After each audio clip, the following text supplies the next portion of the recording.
చలికాలంలో వచ్చే ఎలాంటి నొప్పులకైనా సర్జరీ అవసరం లేకుండా శాశ్వత పరిష్కారం ప్రాణ పెయిన్ క్లినిక్ లో. బిగ్ బాస్ విన్నర్ గా పల్లవి ప్రశాంత్ చరిత్ర సృష్టించాడు. కానీ ఏం లాభం, ఆ సంతోషం ఒక్క రాత్రి కూడా పరిమితం కాలేదు. కొందరు వ్యక్తులు మిగతా హౌస్ మేట్స్ పై దాడి చేయడం, వారి కారు అద్దాలు పగలగొట్టడం లాంటివి చేశారు. అయితే అలా చేసిన వారు పల్లవి ప్రశాంత్ ఫ్యాన్స్ అని అనుకుంటున్నారు కొందరు. ఈ క్రమంలో పలు ఫిర్యాదులు కేసు నమోదు చేసుకున్నారు పోలీసులు.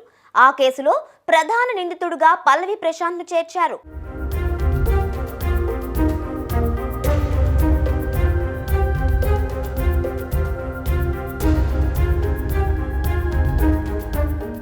నూట 5 రోజుల బిగ్ బాస్ ఒక ఎత్తు అయితే, బిగ్ బాస్ ఫినాలే తర్వాత జరిగిన పరిణామాలు మరో ఎత్తు.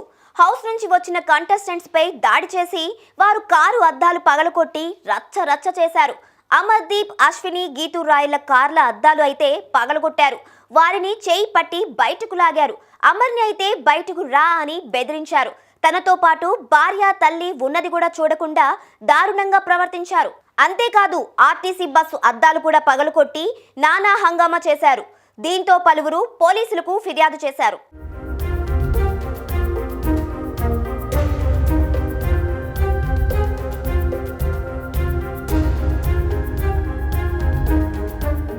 కాదు, అసలు ఎవరు అంటే వెళ్ళే బస్ ఆపి పగలగొట్టారు. రన్నింగ్ లో ఉన్న బండి, రన్నింగ్ లో ఉన్న బండి అంటే ఇక్కడ దిగడానికి ఆపారా ఏమన్నా? లేదు మేడం, లేదు. ఈ రాయితో కొట్టారా? ఇగో ఇదే రాయి మేడం, ఈ రాయితో ఈ పగలగొట్టారా? రాయితో కొట్టిండు. ఇక్కడ తగిలింది నాకు వచ్చి లోపల నుంచి. ఓ, లోపలికి వచ్చి తగిలిందా? ఎవరి బిగ్ బాస్ వాళ్ళేనా? బిగ్ బాస్ వాళ్ళే, ఇంకెవరు ఇక్కడ తిరిగే వాళ్ళే. ఈ ఫిర్యాదుల మేరకు జూబ్లీహిల్స్ పోలీసులు విచారణ చేపట్టారు.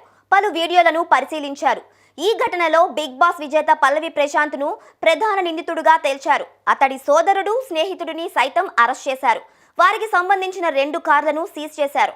బిగ్ బాస్ ఫైనల్స్ తర్వాత జూబ్లీహిల్స్ రోడ్ నెంబర్ 5లోని అన్నపూర్ణ స్టూడియో వద్దకు ఆదివారం రాత్రి పల్లవి ప్రశాంత్, అమర్దీప్ అభిమానులు ఒకరిపై మరొకరు దాడులు చేసుకున్నారు.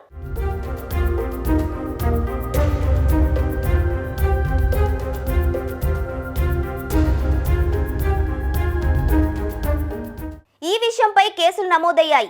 ఈ కేసులో A1 గా పల్లవి ప్రశాంత్ ను చేర్చగా, A2 గా అతని సోదరుడు మనోహర్ ను, A3 గా అతని స్నేహితుడు వినయ్ ను చేర్చారు.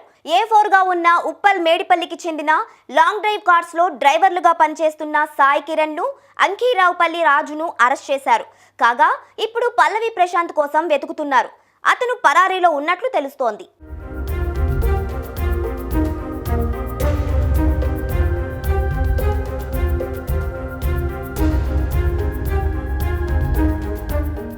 ఇక బిగ్ బాస్ విజేత పల్లవి ప్రశాంత్ తప్పు చేస్తే పోలీసులు ఆధారాలతో సహా కేసు నమోదు చేయాలని ఆయన తరపు న్యాయవాది రాజేష్ కుమార్ అన్నారు.